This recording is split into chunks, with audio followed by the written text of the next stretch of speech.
You're raising your I hand. was just going to say very quickly that I do not believe the recording of the last space was saved. I don't think anyone can even go back and listen to it. So please don't feel like you are repeating yourself. If you spoke in the first space, please feel free to go in as much depth as you want so that people can hear our message. And with that, I'll give the mic to Giselle. Thank you, Sarah, and thank you, Jason, for everything that you said and for your support. Also, Ariza and everybody else who was there with me in DC and helped me. Um, yeah, I hope I'm not boring anybody if I'm repeating myself. But we did camp out with the Dalili family in front of the State Department, camping out in the heat of DC with no sleep, with almost no food, almost killing ourselves. So our State Department would give us the honor of talking to us and bullshitting us. That I don't even know how to put this in words, like how outrageous this is. Like even the Germans, and the Germans are really bad, did not treat me like that as their citizen. Even they talked to me from day one, but the State Department refused. And so that's what it took, 3 years of bugging them with our lawyers, with our campaign, and then actually sitting in front of their department, waving at them every single day, saying, I am here, I'm waiting for you to talk to me. This is not okay, you have to talk to me, until they actually gave me an appointment by the end of the week when I was supposed to come back to LA. So we had to change my flight so I would not miss that appointment. I don't know if that was on purpose or not, but we made it. We made it and we got an appointment there. And after 3 years of talking to politicians, I am very fluent in diplomatic bullshit.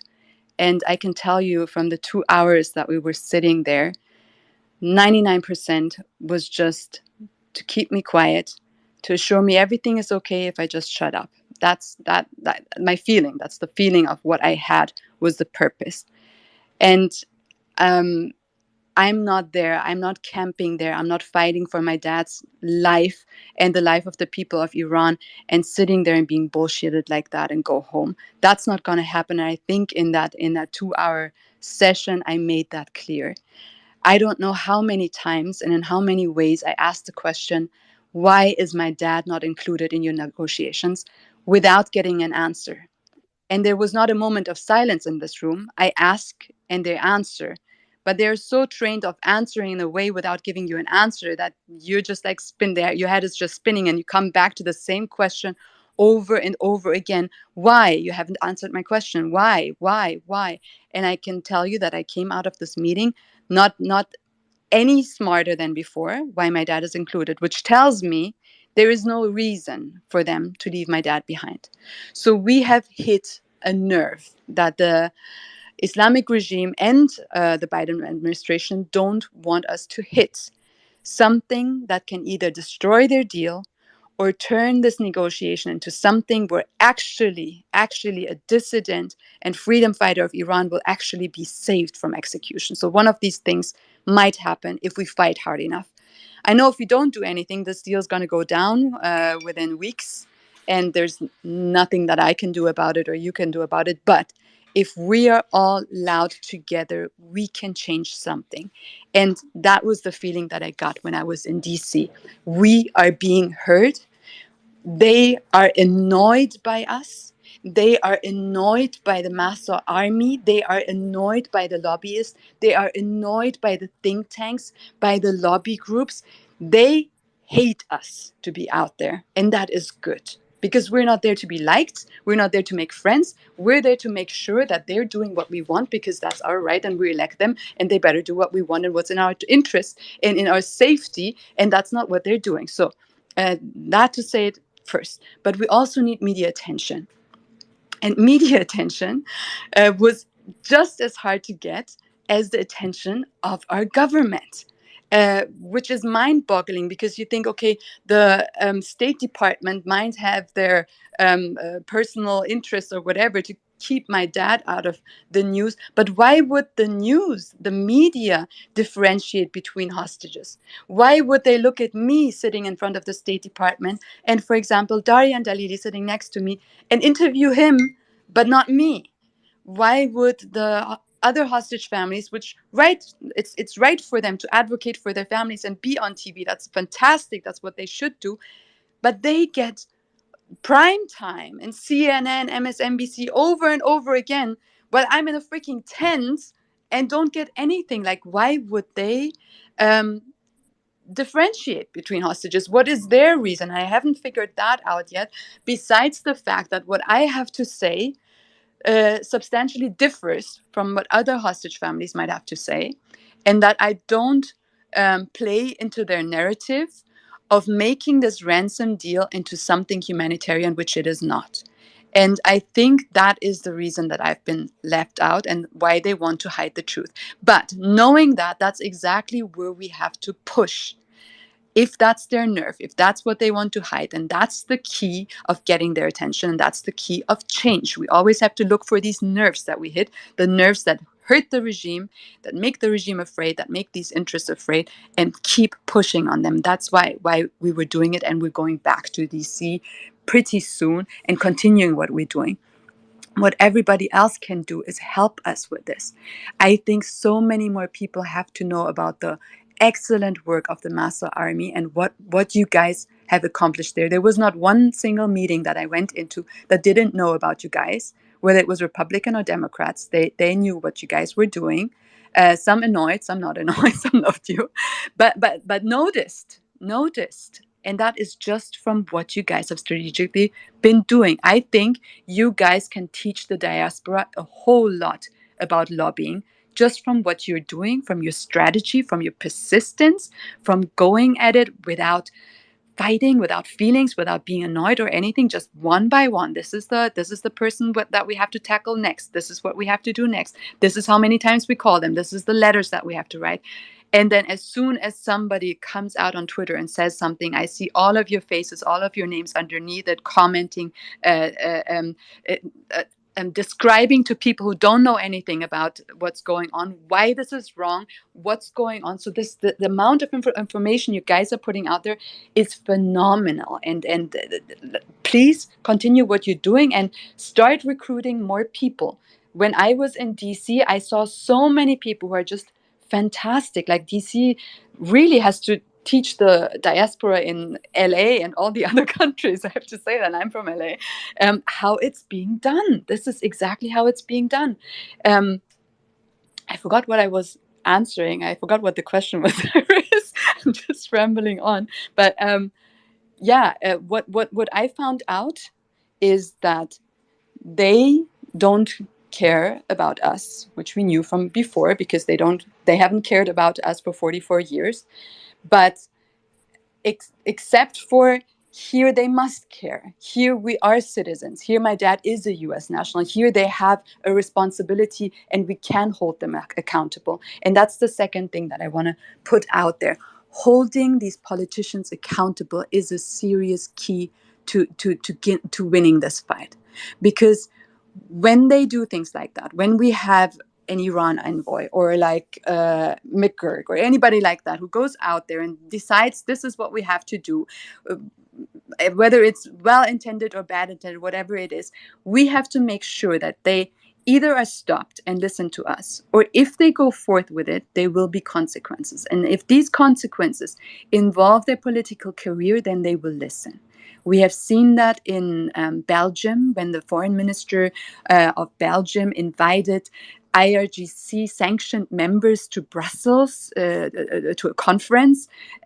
Some people lost their jobs there. And I don't think they will do that so soon again when they're losing their jobs.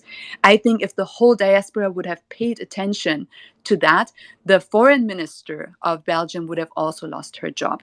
But we were all sleeping or we were like distracted. But these are some things that we really have to pay attention to, especially coming up to the anniversary of Massa's murder.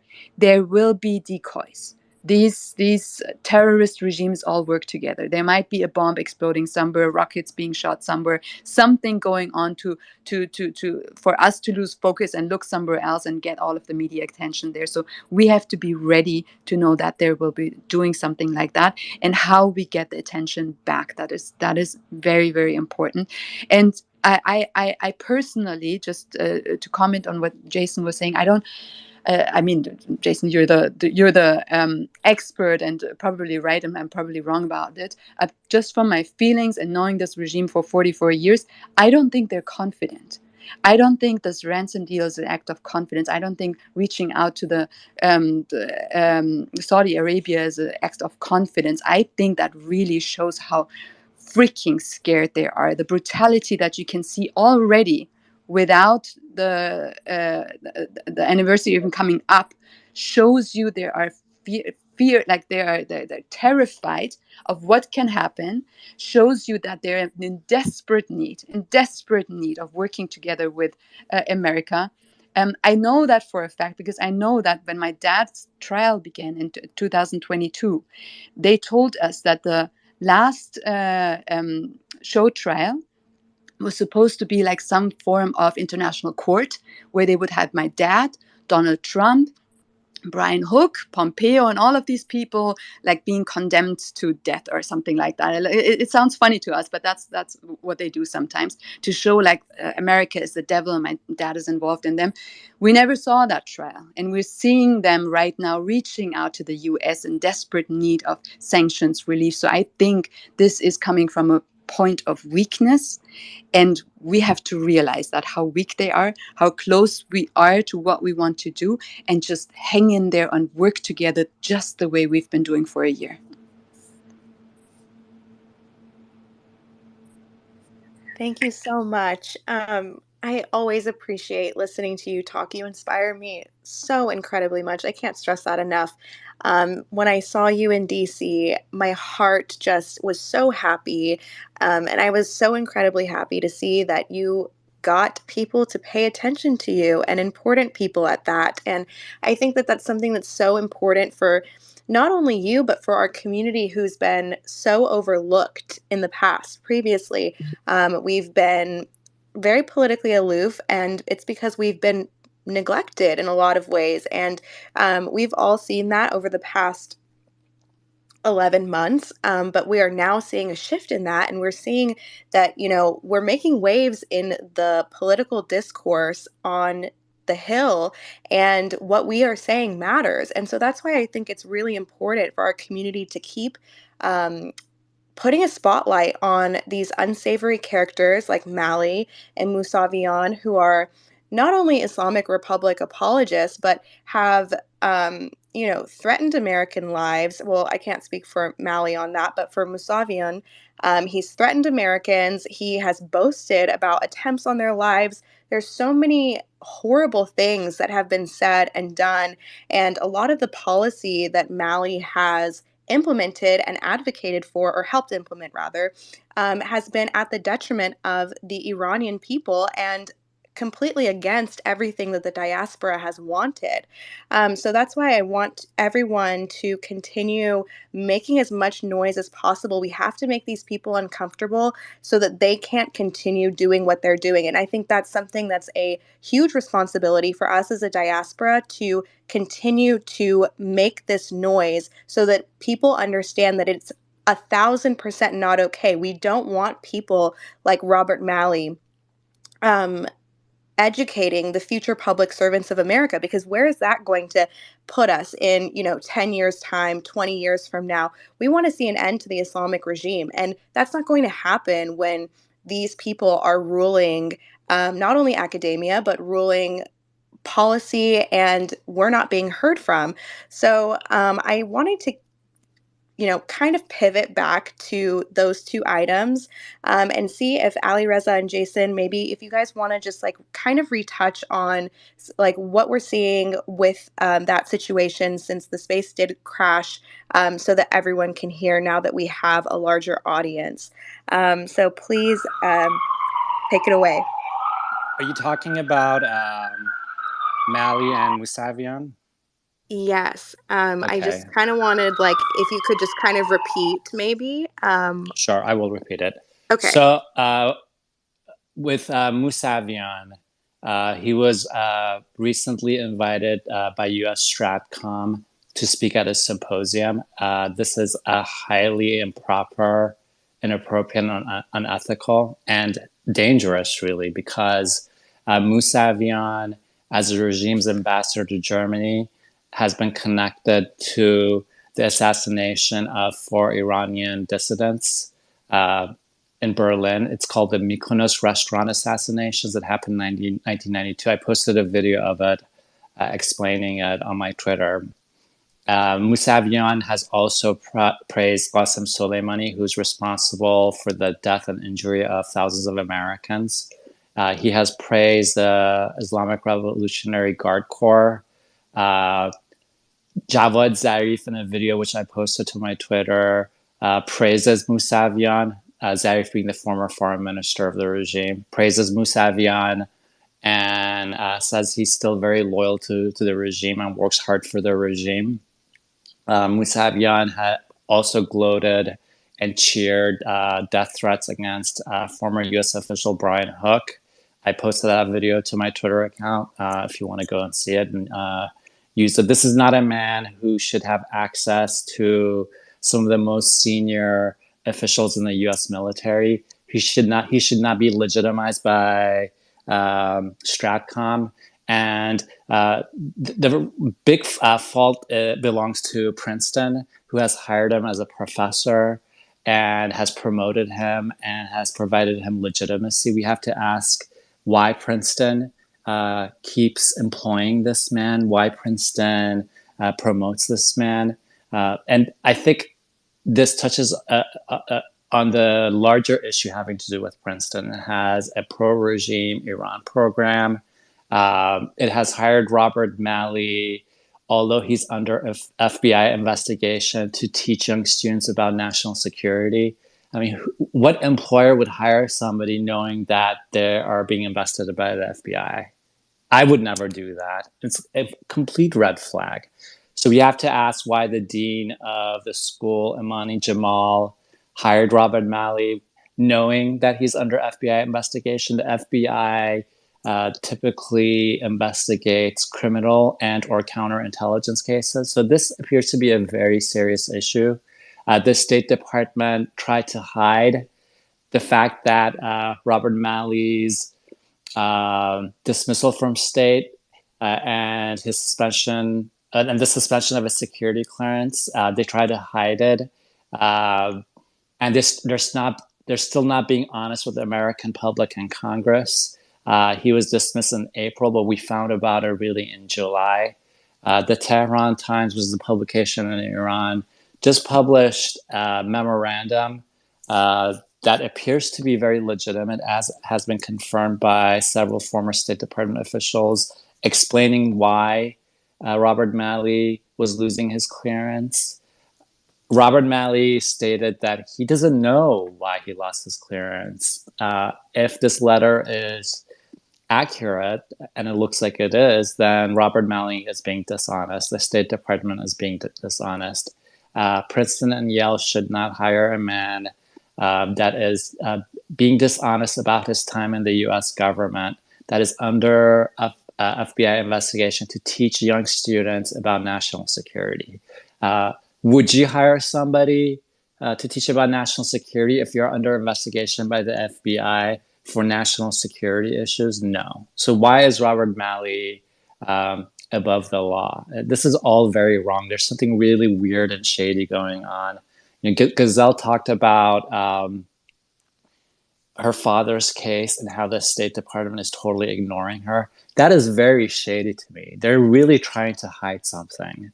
And so it's our responsibility to bring awareness to these issues, bring them to the light, hold U.S. officials accountable, hold people like Secretary Blinken, Jake Sullivan, and Brett McGurk accountable to question why they're doing these things.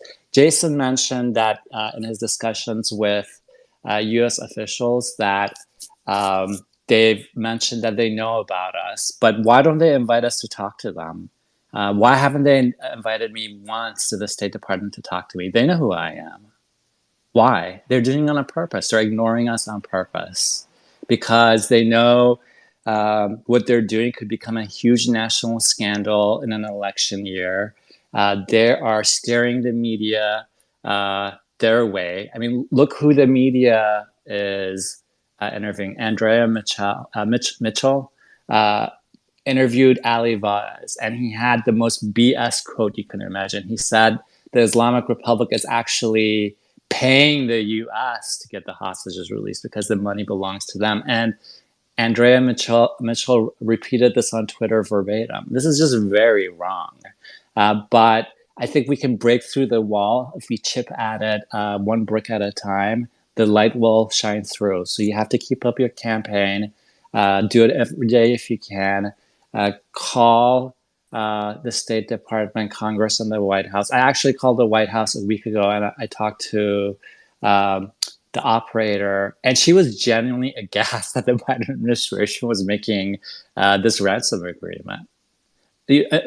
Normal, average Americans are going to understand this because any reasonable person with a shred of humanity will understand this is wrong.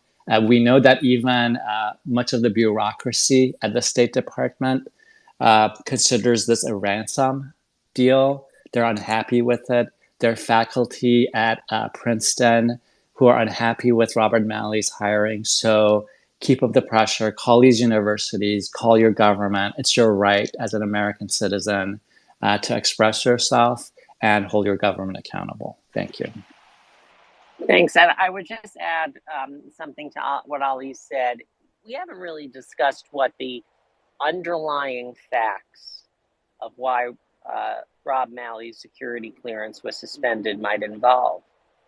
And I think that we had a very important hint in some of the reporting, because if we look back at some of the scoops from the Tehran Times, it cited his conversations with certain US-based individuals with connections to the Iranian regime. Now, not many people picked up on this. I tweeted about it at the time, but Semaphore, Jay Solomon, who's a very highly regarded reporter at Semaphore, confirmed that part of the Tehran Times reporting. So that is likely part of what led to the suspension of the security clearance. And that is why these questions have to be asked about who was information shared with, for what purpose, who authorized it, who did he speak to, why, what was the agenda. And that is why we need to know the facts here. So it raises all kinds of very uncomfortable questions, but it has to be asked. Because, as Ali Reza mentioned, the State Department does not revoke the security, or doesn't suspend the security clearance of a senior U.S. official like Rob Malley lightly. So this has to be a very serious matter. That's a good point. Go ahead. Sorry. No. I would just so this is the underlying facts of what we're talking about here matter, and they relate to a lot of the complaints that I have heard from the Iranian American community for a long time about the kinds of the domination of the media and the media space, and the controlling the narrative, and the views of some commentators, and so this is all part of the picture here. Yeah, Ali Reza, you had. No, you raise a very important point, actually, and also, McCall has said something that has really resonated with me, and I don't think he is doing this just as rhetoric. He has said this could be possibly treason. So this is not a light matter. Whatever he did, I think, is a very serious matter, because the FBI typically investigates criminal and counterintelligence matters. I think this is a very potentially big national scandal for the Biden administration. Well, I mean, Chairman McCall is not a person to exaggerate or, he doesn't bluster. That's just not his reputation. He's a prosecutor. Came up as he's a serious person, and so look, it just raises all kinds of uncomfortable questions. But we need to know what happened here, and so I hope that you continue when Congress comes back in session in September. As Congressman Mills mentioned, you need to be on them to start looking into this, because this can't just be brushed aside and, to focus on Hunter Biden, China, all other kinds of issues. I'm not saying those issues don't matter, but this one does as well. Thanks.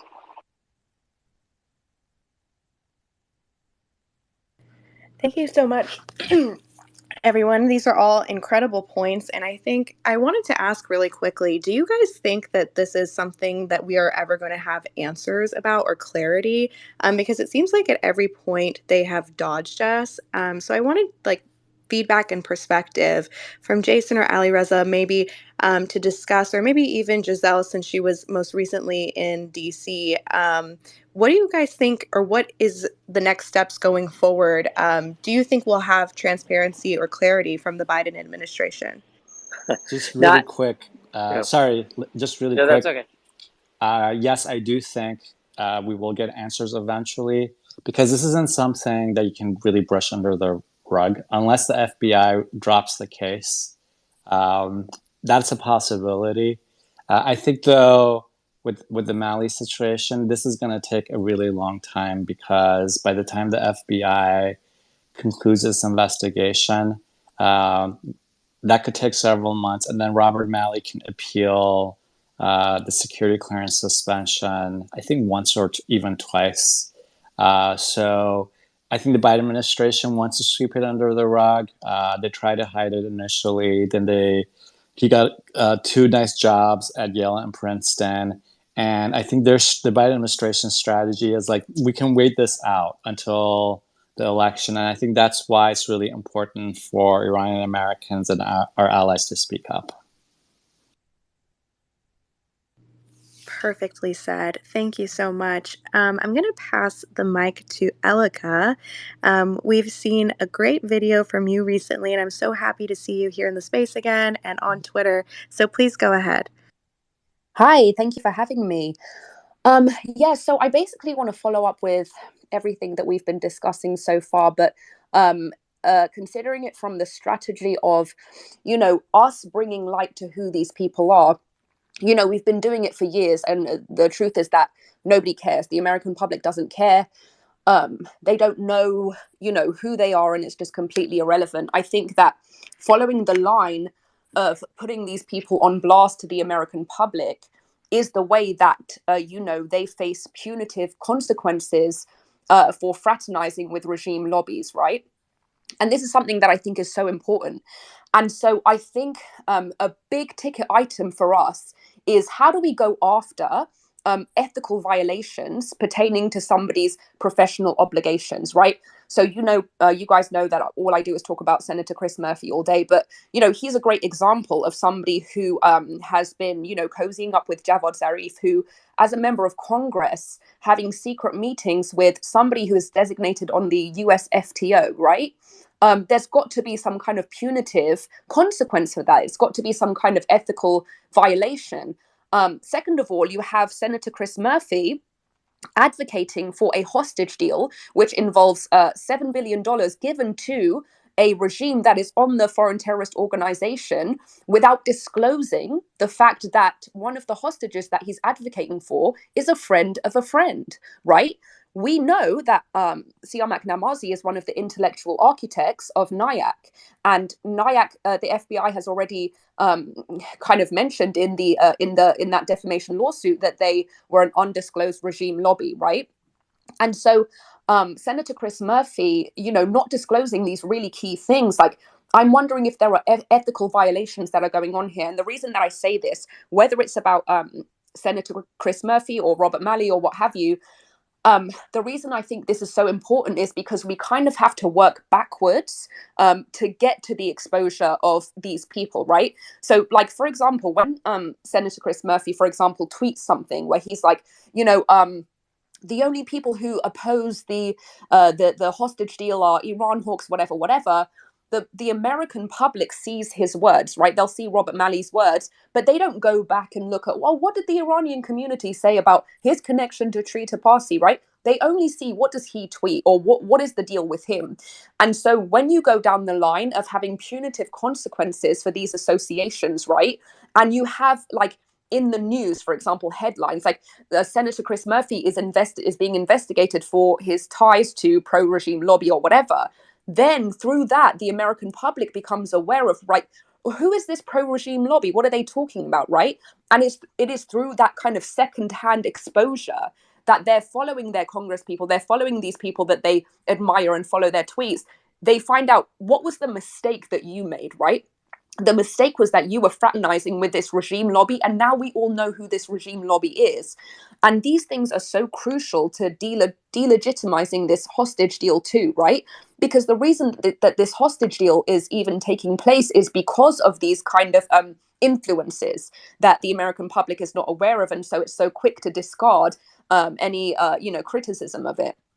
And so my thing is more, we are raising our voices, which is amazing. But my thing is like, how do we go down the line of figuring out what kind of ethical violations are these senators making that we can, use to do some kind of impeachment, to make that the public news, right? So that people learn, if we can't take the regime lobby out, people learn what are the consequences for fraternizing with a regime lobby, and then you learn not to do that, right? Princeton learns not to do that. Harvard learns not to do that because they find out what the consequences are of doing that. And so I think that's a really big ticket item that we have to figure out how to explore.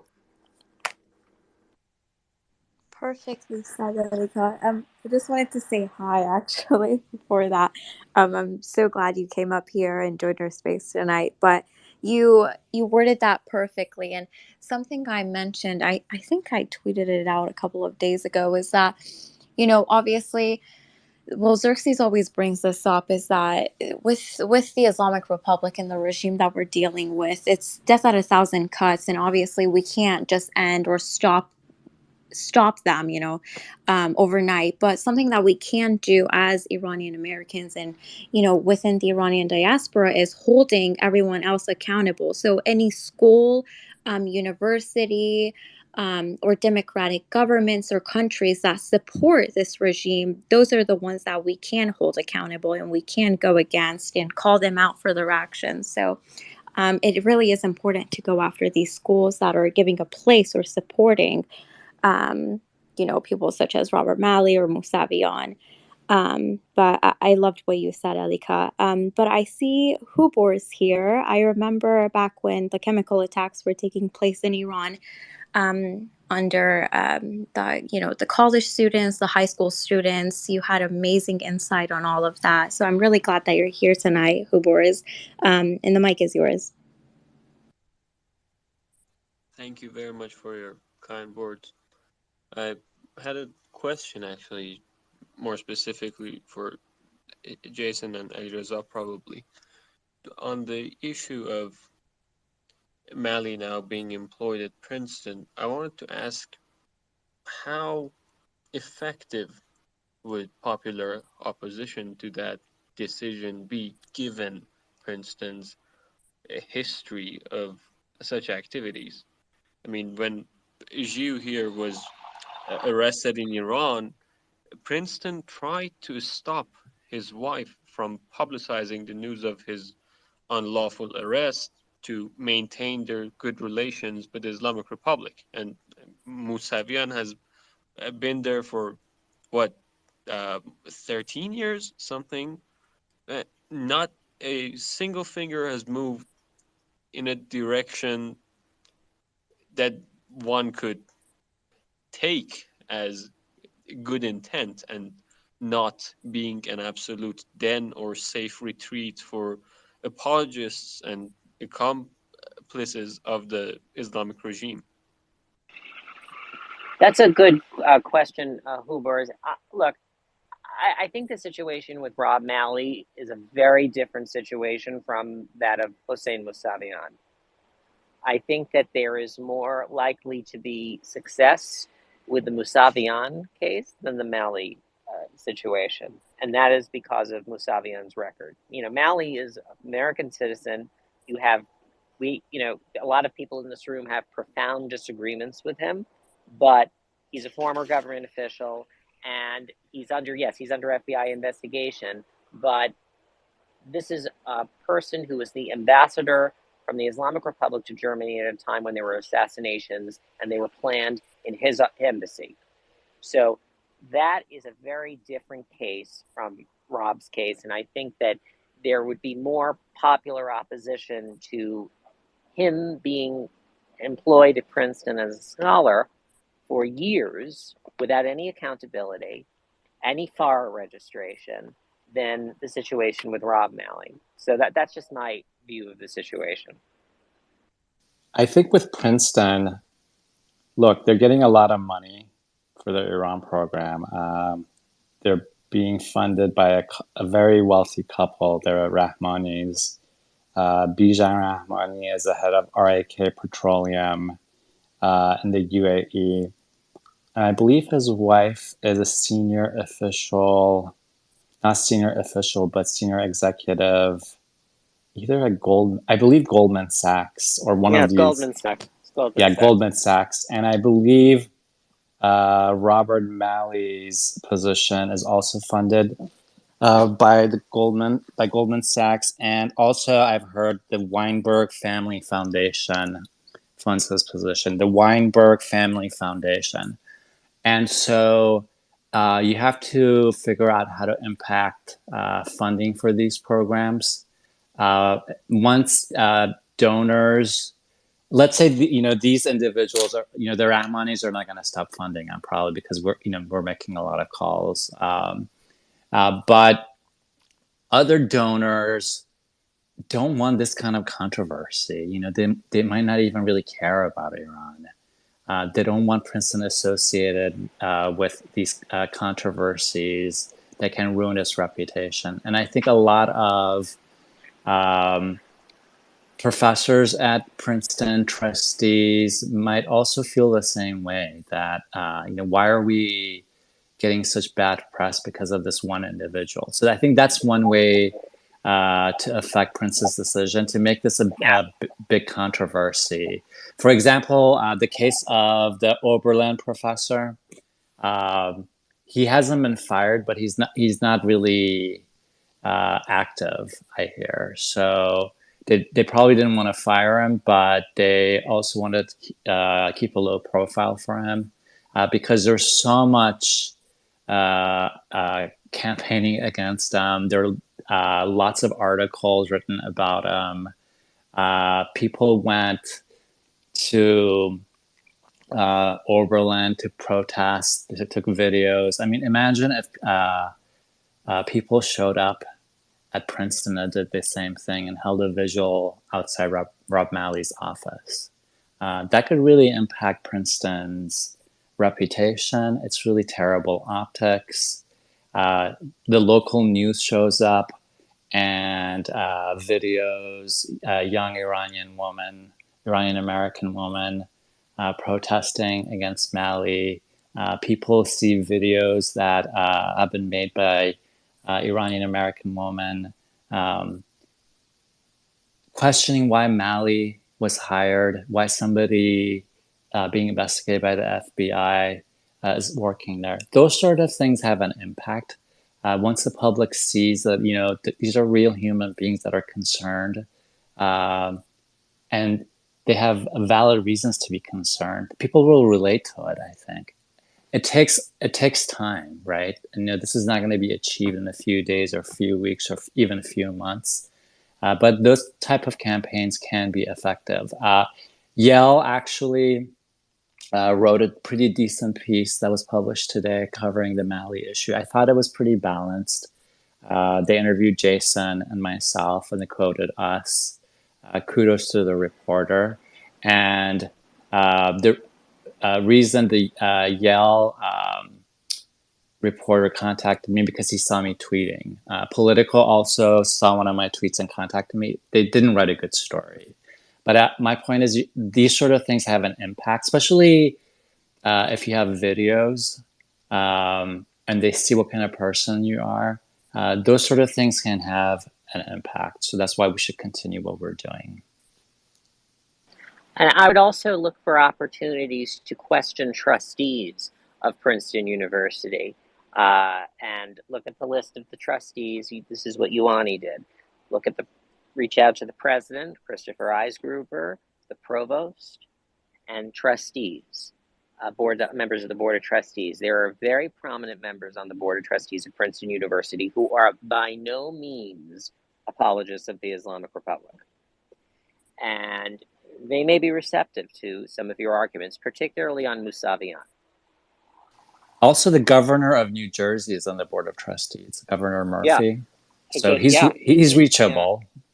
He's an ex officio member. He's an ex officio member. And I would also say that reach out to the New Jersey congressional delegation and New Jersey senators. Call them. Call their offices. Tell them you are concerned about Mousavian and the Iranian, the pro-Iran bent there and the Iranian influence operations that you fear are happening on that campus. Talk to them about it and tell them you want to see action from Congress. That's what you should do. I would just add something to that. I don't know if you guys saw that. I'm sure you've seen the article, that was printed in the Daily Princetonian that's defending Mousavian. It's from last year, but they're essentially saying, he's a great guy and his critics are Trump supporters and whatnot. But it's just really funny because when you get into the details of their support for him, they'll say, from the Mykonos Cafe murders, there was like a 395-page report from the court and it didn't list him. It didn't mention him, right?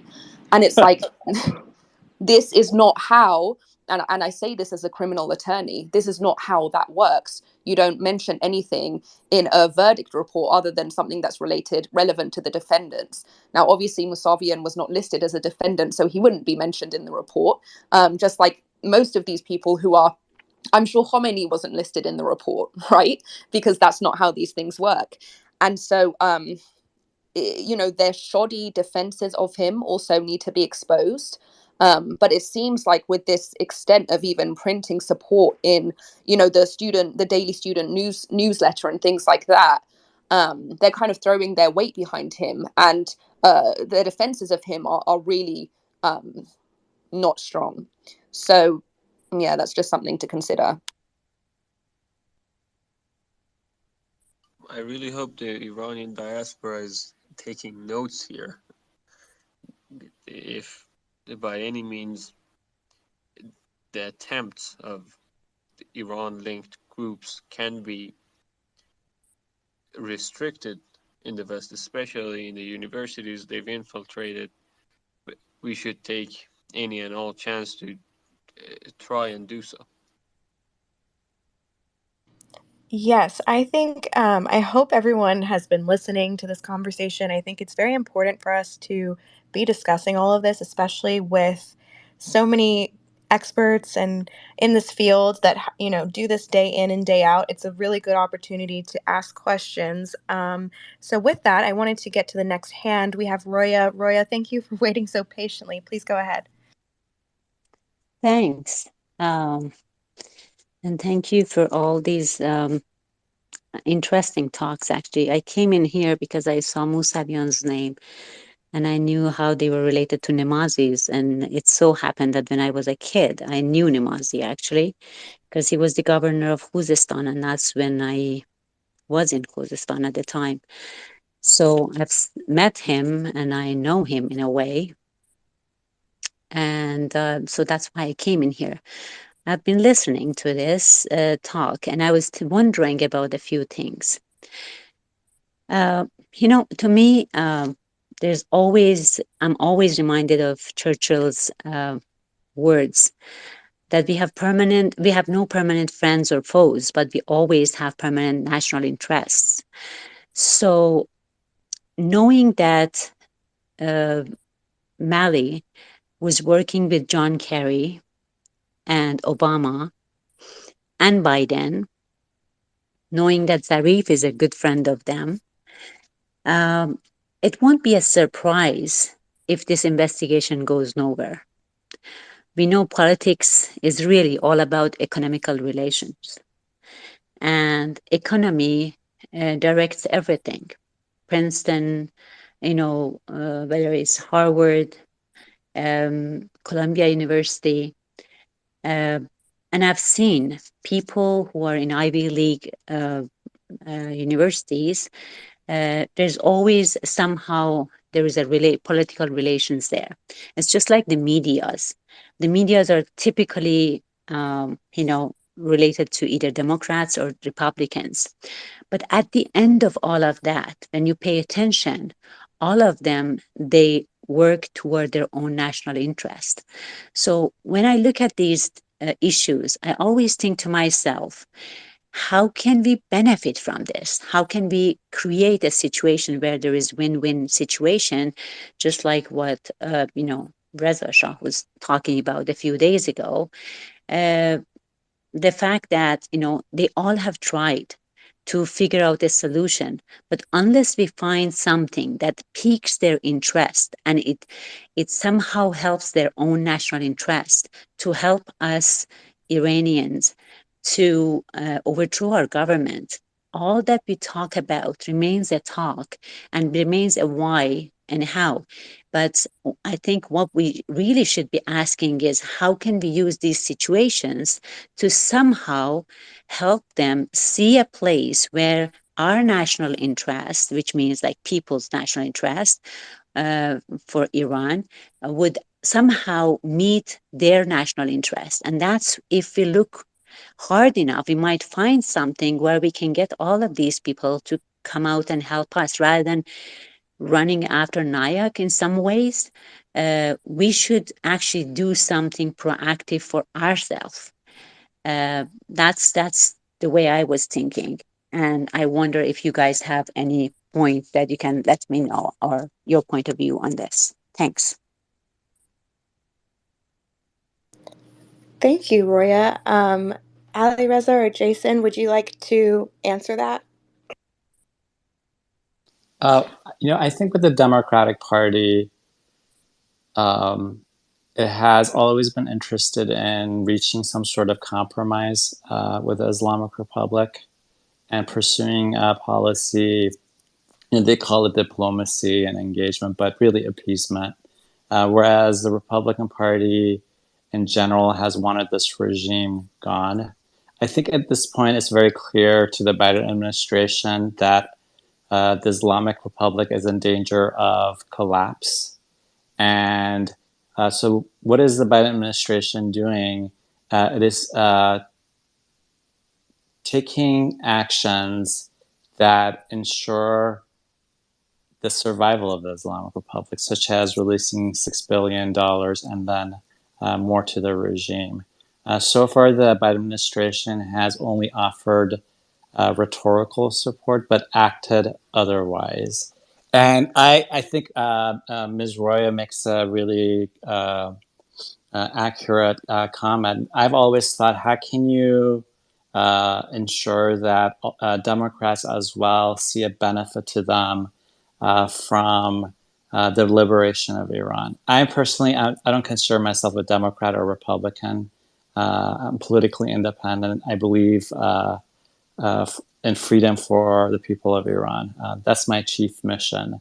And my approach has always been to appeal to both Democrats and Republicans, to appeal to their view of U.S. national interest, because objectively, I think it is in the interest of the United States, whether it has a Democratic or a Republican administration, to see a free Iran.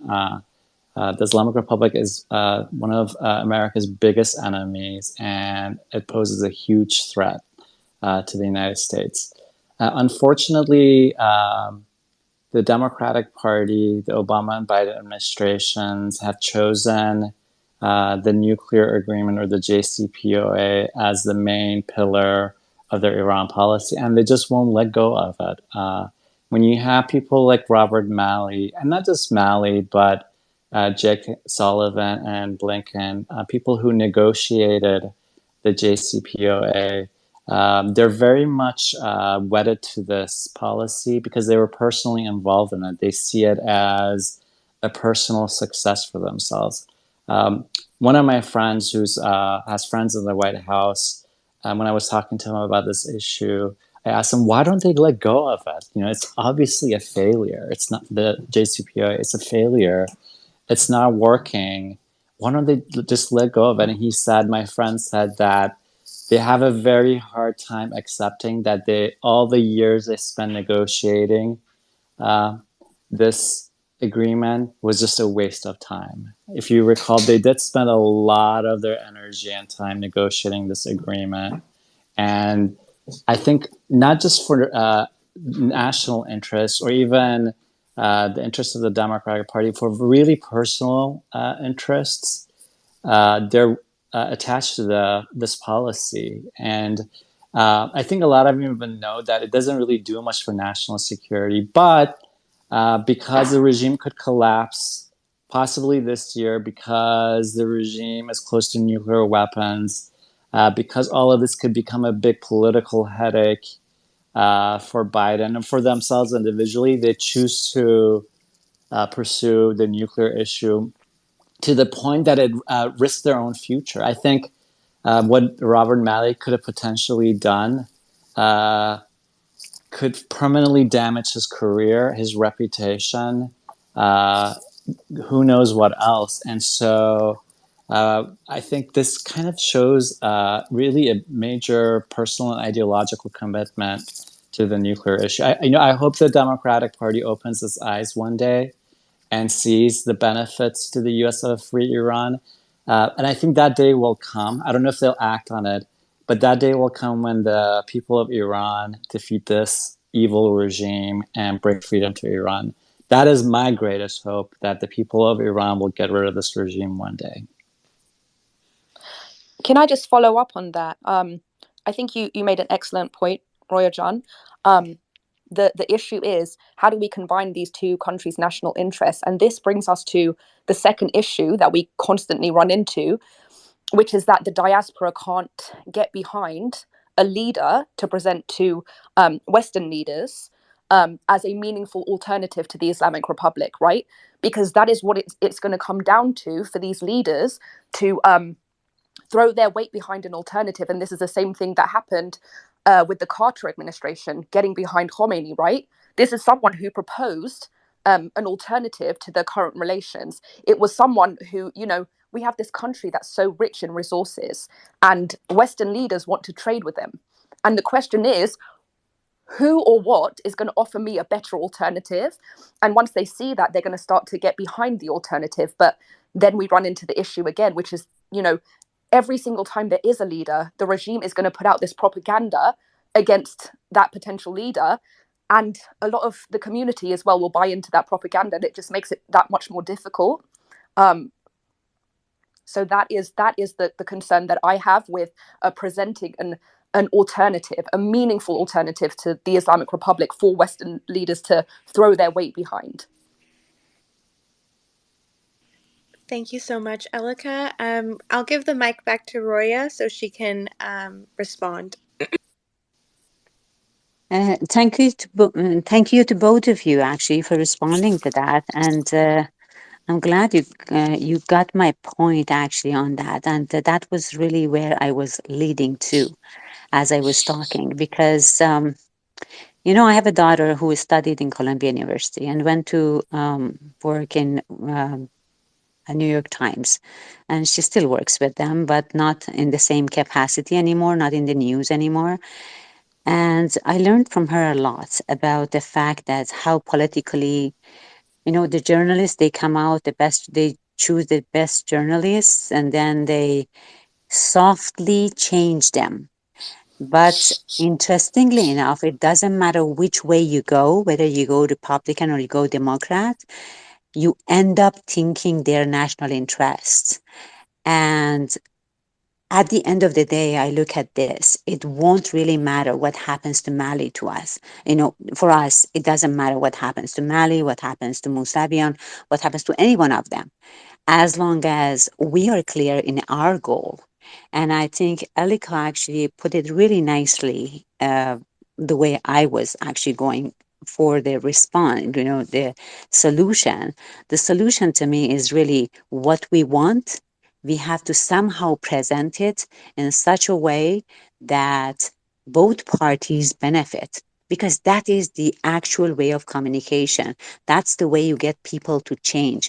And the way I say that is because, people, no matter where they are, and I have lived and worked in different parts of the world, wherever you go, there is one thing, like three things common to every human being. They all want to be accepted, they all want to be respected, and they all want to be loved or cared for. So if we can find a solution in which they all feel the same thing and they get us to where we want to go, toward our goal, which is overthrowing this regime and getting to a place where we can choose and we can do what we want to do, and yet they benefit from that and having good deals from that. So what? That's what the communication is all about, and that's what the politics is all about. It's about economical relationship at the end of the day. And thank you for the clarification there. Thank you. Thank you so much for all of the input. Really great. I'm going to start getting to some of the next hands. I believe Reza was next. Please go ahead. Hi everyone. I want to follow up on Roya's basically points. So I know that a lot of wealthy Iranian people in the United States that they have properties in Iran. They're kind of in the mercy of IRGC. Essentially, they would ask them to do favor for them here in US, and they either basically don't threaten their basically wealth, or they give them properties in Iran. For one case, I know a person investing in one of the US universities, he had all his properties, his father's properties confiscated in Iran, that he received all of it back. So essentially, there is that kind of relation, which it doesn't come into the surface and we don't know. So we have to be aware that there are like big sum of money in stake and they're using it against us. And when we see people like Rob Malley or John Kerry, Secretary Blinken are in favor of those people, and sometimes even in their language, they're insensitive of what is happening in Iran. There is financial motives behind it, and this can't be random. If it was random, they would have listened to so many people that they are speaking. And yeah, we need to form essentially a group of professionals, Iranian professionals, and financially basically fund it so we can basically kind of combat whatever is going on right now in US and Europe. That was my point. Thanks a lot. Thank you so much. We do have a lot of brilliant Iranians and Iranian Americans and just, the diaspora in general. So I think that those are definitely next steps that will be happening, and we will continue to mobilize, and we just have to take things one step at a time within our community. But I think we're getting there. I'm going to go ahead and give the mic to Nick. Nick, please go ahead. Thank you so much, Sarah, and Emily for hosting this space, and thanks everyone for being here. I just want to say that the emphasize on Roya's point. It was a really important point that she made. I think sometimes we get discouraged that we see voices within the U.S. government or actions that seems like they are, benefiting Iran's terrorist regime. They're taking those sorts of action, and we hear a lot of voices like Chris Murphy and those sorts of people that push out the narrative that makes it seem like it's to the best interest of the U.S. To have this regime, but we need to not be discouraged from that. We need to of course acknowledge that and fight it. In the U.S., there's the opposing view. There's a pluralist country. There's opposing views, so we need to, of course, acknowledge it, and make sure that, like Jason mentioned, we put out the right narrative out there, which is good. To the best interest of the U.S. is to the best interest of our American values, to support the people of Iran. It's to our national security, and our allies, to make sure that we support the Iranian people, and we make sure that we are against the terrorist regime in Iran. And we do that as activists. We need to you know uh, emphasize and raise the voices of those, that are putting out those right narratives, and those there are politicians that are supporting us, even though we think the Biden administration is on the executive branch, but we have members of Congress. We have Corey Mills here, for example. So we need to continue to acknowledge the and be positive. Of course, acknowledge those negative voices that are out there, but also acknowledge our support, and keep pushing that and raising those voices and supporting those politicians, and not be really discouraged, because sometimes thinking that worrying too much about it, might make you discouraged. But we do have the power to change it. And also, this is not 1979. I think the Iranian Americans here are so much more powerful now, through our numbers, through our votes, through our influence. We are really powerful. So don't think that's just because they make it seem like the likely outlook is in their favor. Don't get discouraged. We can actually change it. Just know that we can really change it. And it's been a year. A lot of people, I'm using this as an example, like the Massa Act, people doubted it. They said, don't even try. They said, this is a waste of time. And now we have it in both chambers of Congress. So, that's a great bill. But, just if one great thing that came out of that, in addition to the actual bill, is just a reminder that we can make change happen. We can do what they say is impossible, and it's not. It's not impossible at all. They're just saying that to discourage us. So we need to. That Roy's point was a great point. We need to emphasize that it's in line with the interests of Americans and Western countries to be against this terrorist regime in Iran, and be for the people of Iran. Thank you so much, everyone.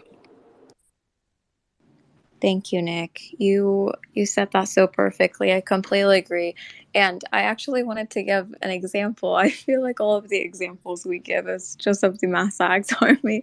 I'm not trying to be biased here, but I mean, one example is just how, many of the activists that are advocating for the Mass Acts, whenever, someone co-sponsors, or honestly, even if they say that they'll vote yes for the bill, we always make sure to reach out to their office and thank them, both on social media and just calling their offices. So it's really important to thank everyone and all of our allies. For example, with Congressman Corey Mills, I know that there's a few of our activists that are advocating for the Mass Act. They call Congressman Corey Mills's DC office weekly just to thank him for everything that he's doing and how he always has our back. So it's really important to thank them and support everyone else that is supporting us throughout the way. But I think that we're going to start slowly wrapping up this space. But I see Giselle has her hand up. Please go ahead. The mic is yours. And thanks, Emily. I just wanted to put in my 5 cents about Roya's question. I think it was a very important question. That's why everybody wants to answer it. This is actually the key to all of our struggle, to find out like what it is that can change all of this. And I used to agree with everything that everybody just said here, that they just got it wrong, that we somehow just have to wake up the Democrats and show them the right way. And you see, like Jason Brodsky, you even put out like an awesome article about like how you should handle hostage taking and how you can get hostages out without ransom money. But I think we're all wrong, and it became very clear to me when I made my last video, when I was going down this rabbit hole of looking at the money, the line of money and the line of blood and murder of the Islamic regime. And then it becomes so clear when you're looking at these 44 years of horrific things that the Islamic regime has done, and the West still investing, still trading, and still making money. So at what point do we understand that we're not the only people who can see that the JCPOA is a shit show? That at what point do we understand that we're not the only people who can see when you give hostage takers money that it makes hostage taking worse? At what point do we actually admit that those people see it too? And if they see it too, then this is not a mistake that they're making, but it is deliberate. And if it is deliberate, then we have to ask the question, what are they getting out of it? And I think this is where we, as the diaspora, have been blindsided and have not seen what is actually in front of our eyes this whole time, the money. When the JCPOA, when Trump pulled out of the JCPOA, we can see that the biggest cries were not from, I don't know, Israel or whatever, whoever thought like they're going to build an atomic bomb now. It was these money cartels. It was big companies like Boeing that were screaming all over, we're losing a $40 billion deal right now. What are you doing? So all of these companies, the money that they have, that is where all of the interest lies. So if you're going to a Democrat or a Republican, like mostly Democrats right now, and you're talking to them and you're convincing them this is the wrong way and everything, and they look into your face and they shake your hands and they go out and do maybe a speech about women's rights and then come back, but nothing changes in their politics. Their policies don't move an inch from the time we started this till now.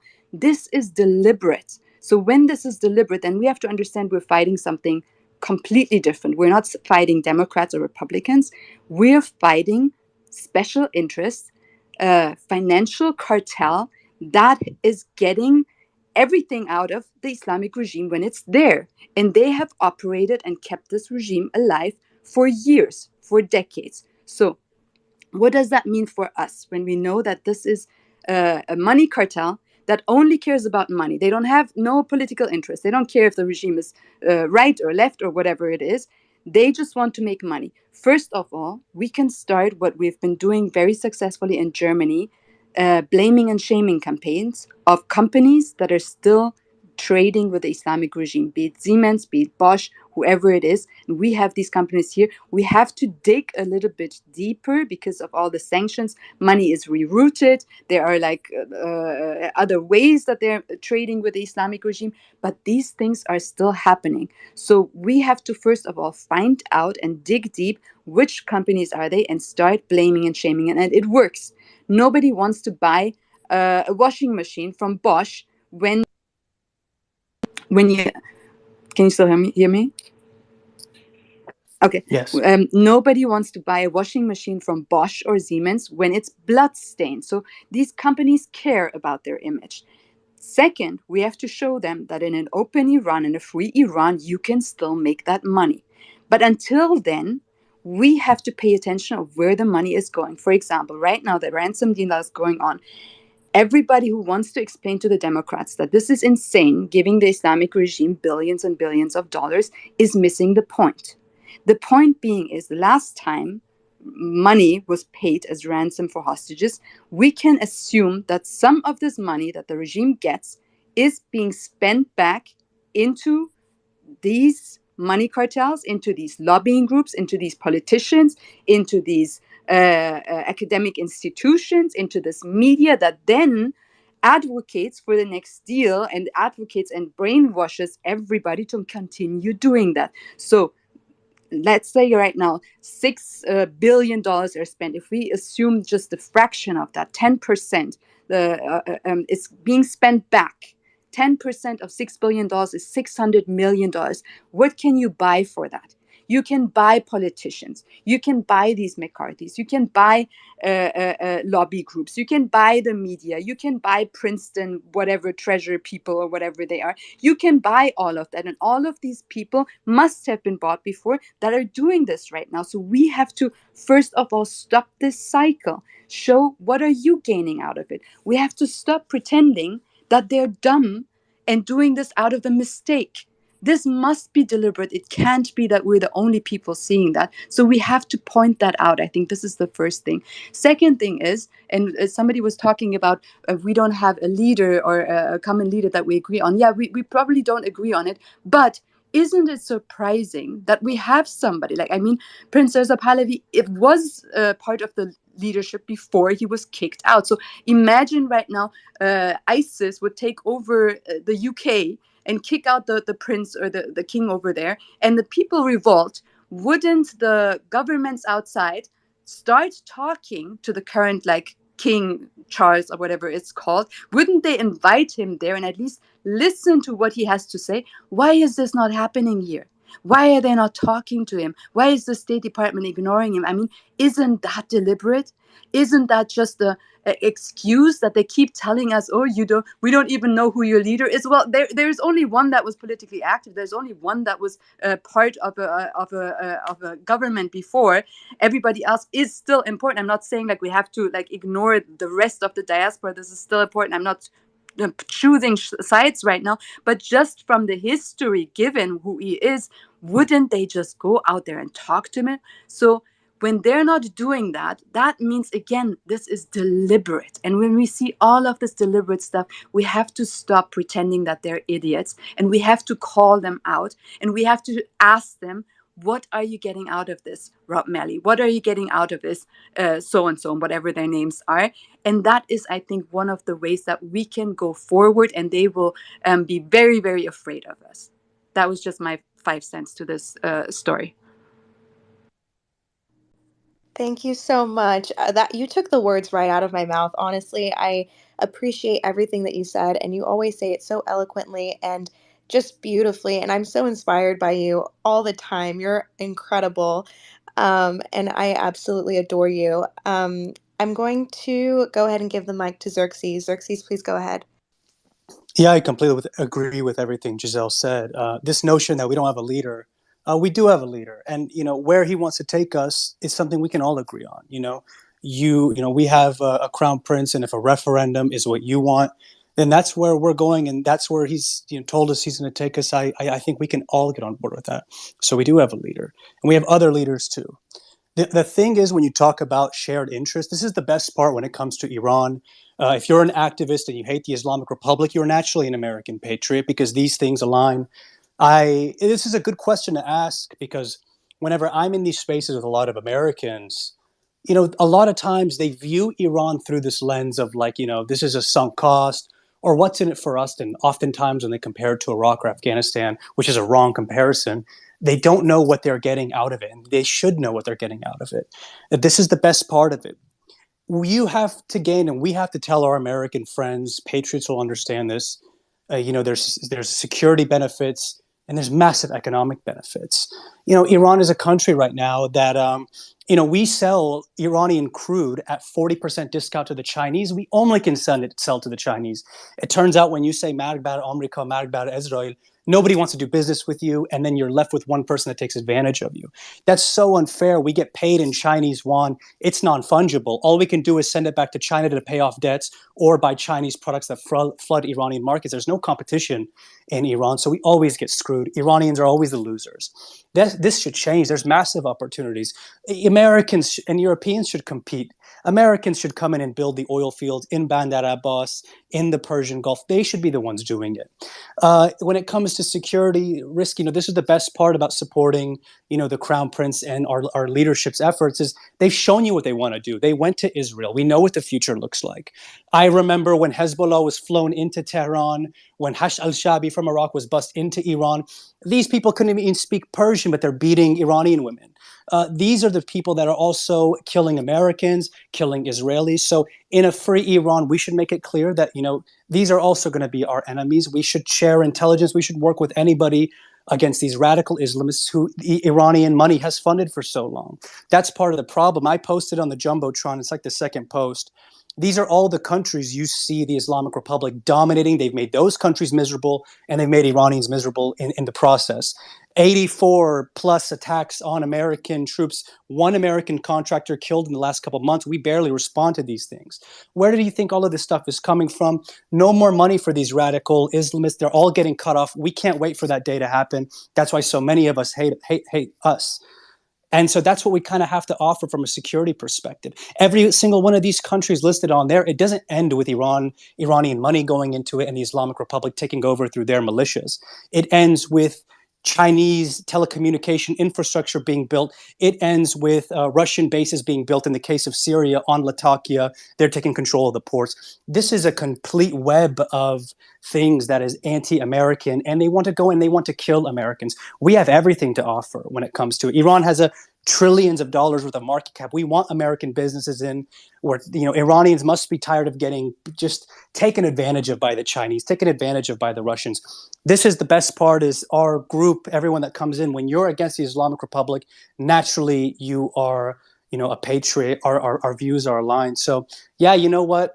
This is what we have to offer. In 2016, the Trump administration released a pamphlet. Basically, they kind of talked about it. 600 American troops killed, and these American troops that were killed were not even killed by, Iraqi weapons. They were killed by weapons that the Islamic Republic smuggled through Basra to Hash al-Shabi, Kataib al-Haq, Asaib al-Haq. And these groups are the ones that maimed American soldiers. You guys have everything to lose. We need to make it clear to Americans, we talk about Iran. Yes, this is our country. Our family lives there. We care about it. You should also care about it. Oftentimes I find myself in these spaces where it's almost like I feel like I want these people to feel sorry for me. I don't want you to feel sorry for me. Feel sorry for yourselves. You guys are getting attacked. They're coming after you. They'll come after you in America. They'll come after you in Europe, and they've proved they're going to do it. So this is your problem. This is an American problem. And so often we make it just an Iranian problem. We need to make it an Iranian problem. I'm so glad Roya brought that up, because when you do that, when you explore our commonalities, this is a match made in heaven. A free Iran in the West. This is a match made in heaven. It's beautiful.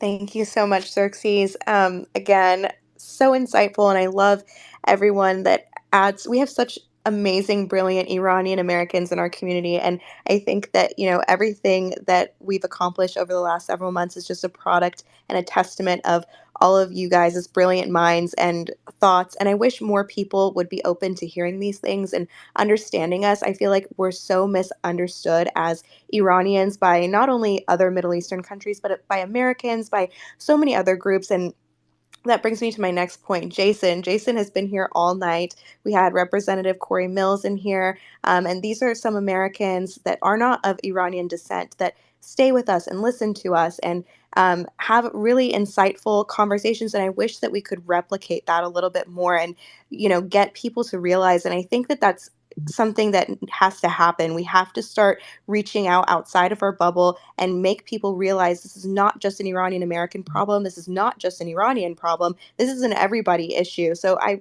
thank you for bringing that up, Xerxes. And with that, I'll give the mic to Elika. Elika, please go ahead. Yeah, I just wanted to echo basically what everyone has said. I completely agree.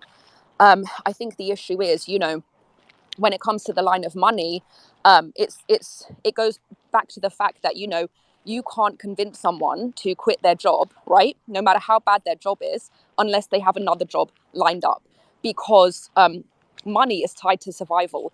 Now, I know that this is a lot more than survival for these people, but what it comes down to is that as much as we shame them, the best chance we have is lining up the next alternative. And so we always go back to that issue. And, if we look back throughout Iran's history, there's never been, the collapse of something without something else kind of either right there or kind of just like lingering, right? And that's just generally the world's history. Something is always replaced with something else. And I don't know if, everyone in this space is as familiar with the pushback that I've received from even just very, very neutral discussions about the Crown Prince. I'd made this video once on Instagram that was really just like a legal exploration into how that would look. And it really was just as limited to, him being the heir apparent to the throne, giving us a great legal avenue to present him to these other leaders who do have this interest, right? They have this interest where it's like, wait, you mean to tell me that I can get into oil deals with Iran and make billions and they will be a peaceful country to us? Like, of course, that's what any leader would want, right? That's so appealing. And I kind of talked about how, you would have a general assembly that emerges out of Iran, right? So this is a parliament that drafts the constitution, and the constitution would constrict the power of the monarchy. So it could be as simple as, a crown prince returns to Iran, and then within X amount of time, there's a referendum, blah, blah, blah. People pick a leader for themselves. So even that, something that was like that neutral, like the amount of pushback was like, we hate him, nobody in Iran wants him, stop pushing him on us, this. And it's just like, it's just not true. We've even seen from these Garment Institute surveys that inside of Iran, the people's number one choice right now is Reza Pahlavi. And let me be clear that I have no personal goals or agendas, or I never lived in Iran, but it's just an objective review of this shows a clear path that the best way forward here is to present this heir apparent to the throne to Western leaders as a meaningful alternative to the Islamic Republic. We have this democratic function set up in Iran where you have a general assembly that's already constricted this person's power before they've even arrived and set up an election where they get to choose whoever they want, right? Be it him or be it someone else.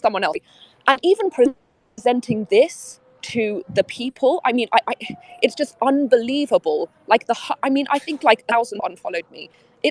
It's so much pushback. And I just feel like somehow, Ghazala was saying, why won't you interview him? Like, why won't you interview him? He's the crown prince, this.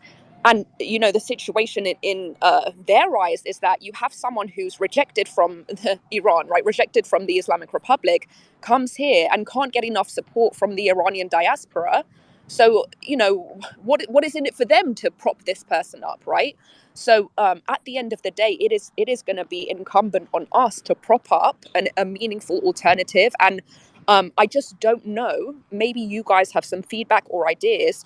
I don't know how to convince these people that this is not only the most viable path, but it's the most legally viable path. It has every single thing that we need to get to for an avenue to free Iran, but these people just can't be convinced. So I don't know if others have any feedback or... Well, Elika, listen, what you're saying, what you're doing, absolutely correct.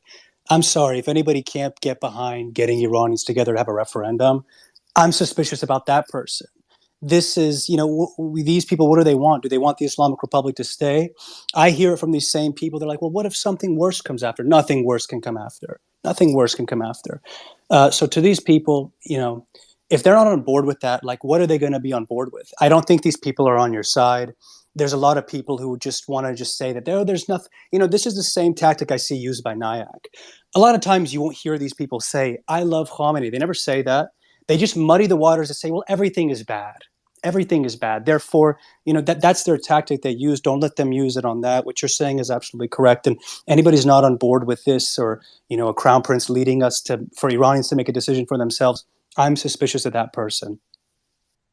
I was going to say really quick, I think Elika offers a different perspective, being that she is more of an Instagram activist or a predominant amount of her work is done on Instagram. And I've noticed this in myself too. It's why I kind of shy away a little bit from posting so much of like political takes and things like that on Instagram. It's a completely different ballpark out there. You can post a photo of, with the crown prince, or you can post, even when I was talking about the Iran ransom deal on Instagram, it's a complete different discourse and political landscape out there. People don't have the appetite for a lot of different things. I don't know if it's because it's not the platform for it. I don't know if it's just, people out there are looking for, pretty pictures and like pictures of your food and your drinks and, like the lifestyle type posts, and they don't really want to see the political stuff. I'm not sure what it is, but I know exactly what Elika is saying, and that, there's just a whole, part of the diaspora that exists that is very closed off to a lot of the things that we talk about here on Twitter, not just related to the Crown Prince, but also related to the ransom deal and many other items. And that's why I think it's so important to have these discussions with each other, because Elika brings up a different perspective. And that's why I think it's important that, she did share that long video regarding and explaining and breaking down the Iran ransom deal, because people on Instagram need to hear that. And I don't know if it's going to take more of us getting out there and reaching different audiences, whether it's TikTok, Reddit, Instagram, or what medium it may be, but we do need to have these conversations with people that are not willing to hear us out if we want to be successful in this. That's the first thing I was going to say. And the second thing I wanted to just quickly add is that we have, and I'm sorry for putting anybody out on the spot, but we have Xue Wang in the listeners. He is an incredible ally. He was actually imprisoned and detained in Iran. He has a very horrifying story, and this is something that's very personal to him. It's something that touched me very deeply. Hearing more about his story and the way his family was treated and the way he was treated in Iran. And, it makes me sometimes feel a little bit ashamed, because it's like, it's my country that has harmed people, innocent people that still want to help us. And so there are people like Shiwei, there are people like Jason and other members of, our community. Well, I consider them part of our community. They're not Iranian, but they're a part of our community to me because they support us. And so I do want to point that out, that, while there is a lot of back and forth and a lot of people disagree on a lot of things, we still do have, I think there's a lot of commonality and things that we can all agree on. He has a very interesting story. It's very sad, but I encourage everyone to give him a follow, because he does share very insightful information. He's very, very intelligent, and he is, been such a instrumental part in us propelling our advocacy, through the Massa Act and several other things, campaigns. So, yes, that's all I had to say, and I'll give the mic back to Xerxes. Oh yeah, no, I'm sorry. There's hands up. I just want to say, I know you guys run into this. I've run into this myself, and Sarah's absolutely right. And I don't think it's that they don't get it, they don't understand the movement. I think, unfortunately, there's some people. The way this Islamic Republic has always operated is they propped up this what they call the axis of resistance. I call it like an axis of misery, because they've turned these countries into like miserable situations. But there's people on those sides who support the fight against, for example, Israel. And so like they look to the Islamic Republic as like, if they fall, they have everything to lose. So when we come out here and we're against the Islamic Republic, we are now their enemies. And we've seen this happen. They try to shame you guys and say, oh, you're against, you want to hurt your own people with sanctions. No, I mean, these people have their own motives, some of these people. A lot of non-Iranians are on our side, but those who have this hatred for Israel, they just view Iran as an ATM. It's their sugar daddy. It is a rocket launcher dispenser. And they don't care if tomorrow, every Iranian has to die for them to wage war against Israel. But that's wrong. Iran is our homeland, our motherland, your motherland. It's a place to be peaceful, so it could take care of our families back home. It'll never be your launch pad for attacking another country. So, a lot of people are going to be against us on this fight. But the most beautiful part is in certain moments, we have a very strong community. It's only gotten stronger. We don't have to convince everybody, but those, when you can craft the arguments the way you guys do beautifully, the way Sarah does, you guys are very inspirational. Anybody against that, you have to start to wonder, like, some of these people, they have something in it for themselves. And I can't wait till that day ends. And, and we have an Iran for Iran only, Iranian wealth for Iranians only. No more funding, these terrorist militias across the region. The glory days, the gravy train, that's over. And that's what we're fighting for, because our families deserve dignity. Beautifully said. They definitely do deserve dignity, and you always take the words right out of my mouth. I am not sure who we have next, but I think it's Roya. Roya, would you please go ahead? Thanks. Interesting talk, actually. Now I have written a few points that people said, but now I can't remember who said what. Anyway, I'll go over them with you guys, and you can choose whoever has spoken about them. Again, I'll start with Churchill. He said that in politics, nothing happens without a very well carried, thought and carried out plan. The second thing he said was another thing, like the third thing actually, is that in politics, we can't use emotions. We have to use our logic. Emotions wears people out. And in politics, you have to think and you have to use your logic so that you can survive and you can flourish. Um, there is there's a thing about fear and reward that I want to talk about, because I heard this thing about let's call them out, that they have not been helpful. I think it was Gazelle, or Giselle, however you would pronounce that. Um, to me, that is about creating fear in them. And fear doesn't feel good usually. When you call somebody out, you don't really create a very good situation generally. And I say that because part of my job is I'm a physician and I do a lot of psychiatry work. And in that, I know how to kind of change people based on what they are talking or what they are thinking. And that's part of my job.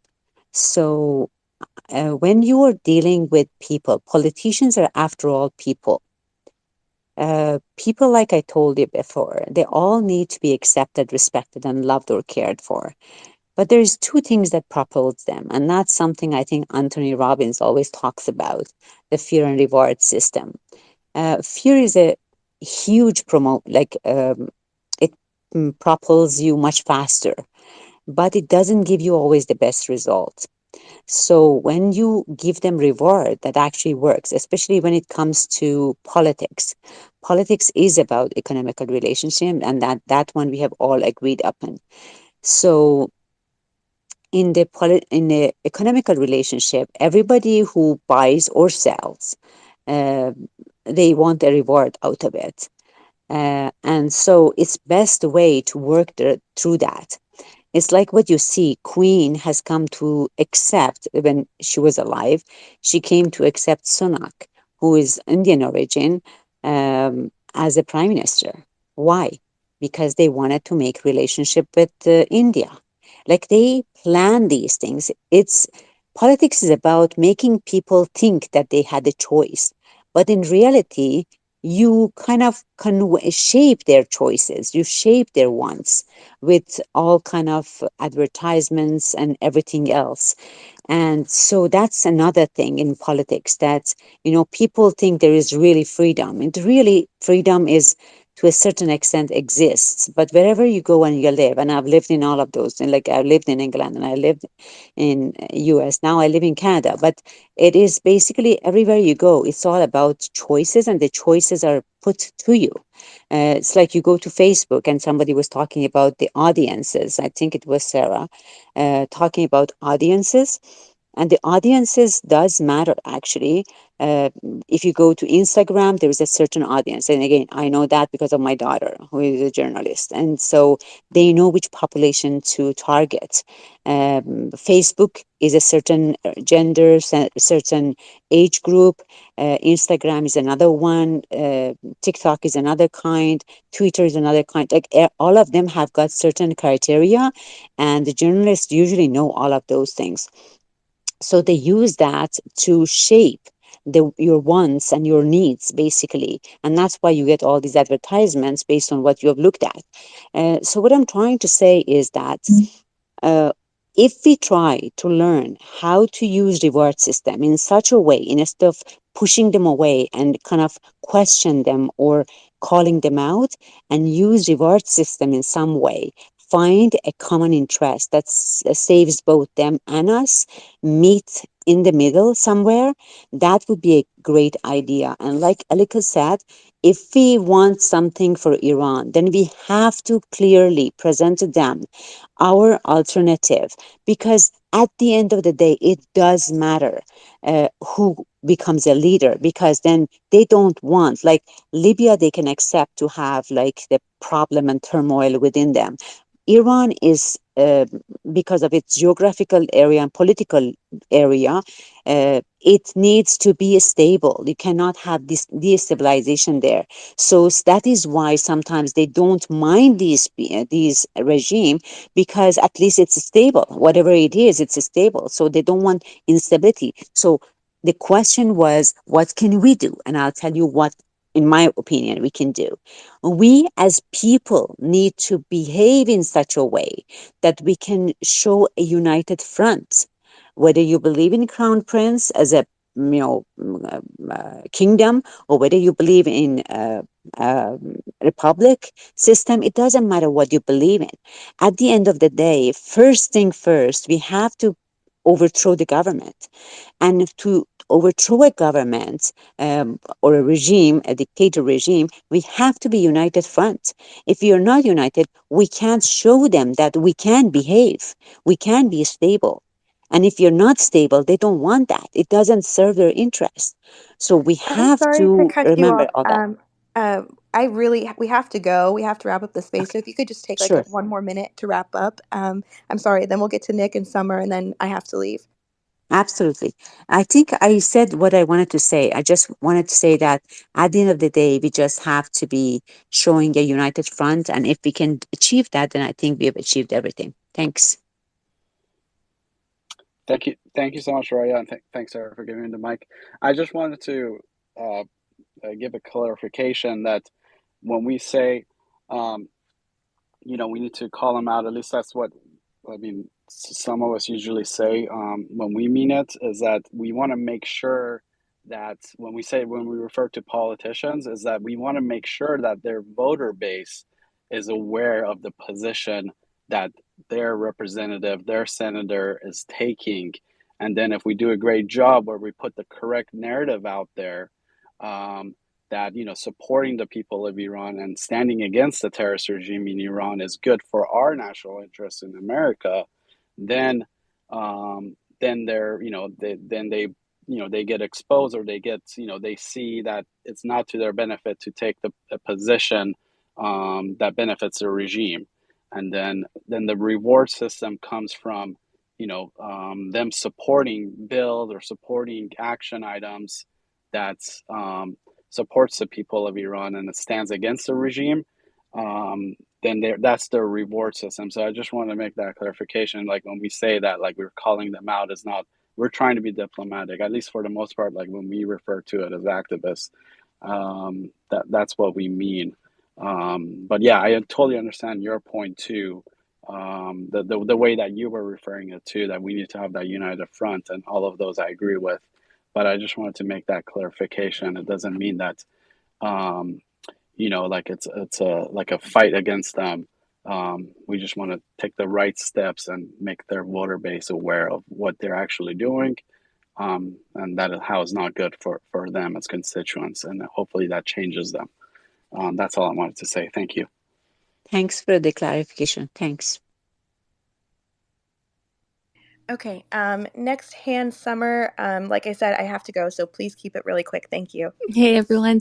Thanks for these spaces. I really enjoy these spaces because there's a lot of discussion on Twitter, which is great. Conversation and discussion is great. But these spaces that something comes out of it, an action comes out of it is amazing. So the spaces you guys do and the Massa Act spaces are amazing. Thank you for that. I heard two things in this space that I could not agree with more. One is about following the money. All these places, Princeton, Oberlin, John Hopkins, they know exactly who they're hiring, but they get so much money out of it that they're okay with it. They look the other way. So for us to actually have an impact, we have to, in my opinion, go after the other sources of their money, wherever they get other big donations, and say, look, one of these people on your donor list that has a nice westernized name, that's huge regime money behind it. And then the other point that was made is about shaming companies, and again, could not agree more. But the only thing with shaming companies is that for a period of time you shame them and then it goes out of the news and it's forgotten. The way to really actually impact the company is to have such focused effort that it decreases their shareholder price. If it impacts their market capitalization for a prolonged period of time, then they get in the boardroom and think twice about, should we take this contract with this regime? Maybe not. But I think having a focused campaign on a company that, sells surveillance, they know that the surveillance is going to be used to capture and torture people, but they have no shame. They have no sense of humanity. The only thing they care about is their shareholder price. And then the other thing that was mentioned that I really agree with is these politicians who they're elected to serve the people, to be the voice of the people, but they only serve where their funding is coming from. That's their only allegiance. So if we call them out, if we consistently let them know that you can't keep getting away with this, you can't keep being a mouthpiece for the regime and think that Iranians are not going to say anything or let it slide. Those days are over. We're here and we're going to keep talking about it. And if your job is so important to you that you want to keep it, stop taking regime money. That's all I wanted to say. And thank you guys so much. Thank you so much. I completely agree with you. We're here to stay. We're in it for the long haul, and we're going to keep fighting the good fight. Thank you so much for coming up to speak. Giselle, do you have anything you wanted to add before we wrap up? I saw your hand up. No, yeah, I just was gonna respond to Roya, but I think Summer just responded for me and said everything that I wanted to say. So no need. Thank you.